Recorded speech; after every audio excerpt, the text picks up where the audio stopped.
12 seconds to go in the game. Niners lead by 4. He'll fire to the right side.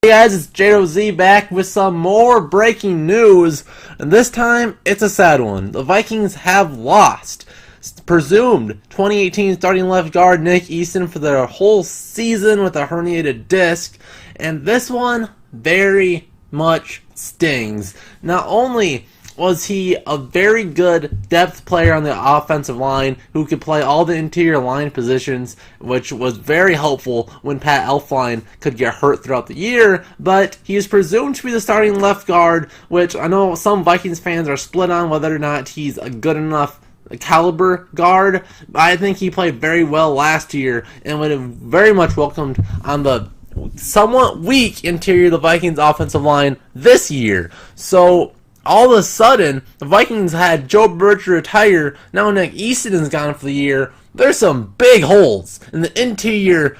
That's nasty. Offensive line for the Vikings. Now, it's been presumed that Vikings right tackle from last year, Mike Remmers, will be slotted into right guard. So one half of the guard tree is filled out. So now to fill out the left guard spot, presumably where Nick Easton left, or moving Remmers to left guard, and then trying to fill out right guard, whatever the case will be, is if we go in the house, we have second-year offensive guard Danny Isidora, who is a very big man and played well last year at times, but has to get consistent, gotta get his footwork down, and get the intangibles of the offensive guard playing down before he can really take the next step.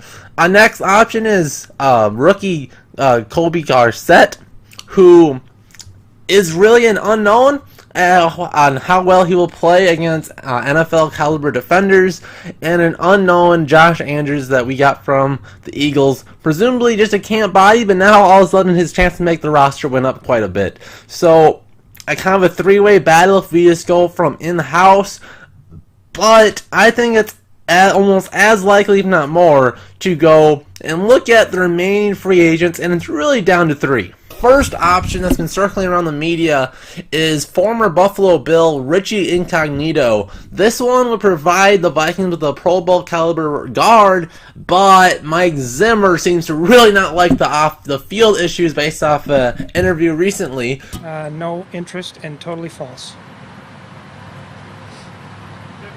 Tweet that. So moving on, we have former Packer 35-year-old Jari Evans, who I think would make a lot of sense. At 35, he'd be a perfect plug-in-and-play veteran that could learn the offensive line very quickly and be contributing very solid guard without having to do the waiting game of having to learn the playbook, get a connection with the other linemen, and I think could be a very, very good pick to help the Vikings out in 2018. Another option that'd be a little bit more of a potential long-term option if the Vikings think maybe the injury for Easton might be more than just 1 year and don't want to risk it being potentially a career-ending injury, would be former Seahawks guard Luke Joeckel, who was a former very high overall pick. So all the potential in the world is there, but again, you need to get the intangibles down, needs a consistency, and hopefully you can get everything down that the Vikings would get them, which would be a little bit more difficult after the passing of the Vikings offensive line coach. So this one would be a potential option, but I would almost like to go in-house with Danny Isidora or Gossett if you'd want to go here. But give me your thoughts on the very freakish injury of Vikings guard Nick Easton. Tell me who you want the Vikings to get for his replacement in the comments, and we'll see you guys in the next Vikings video. See you guys then.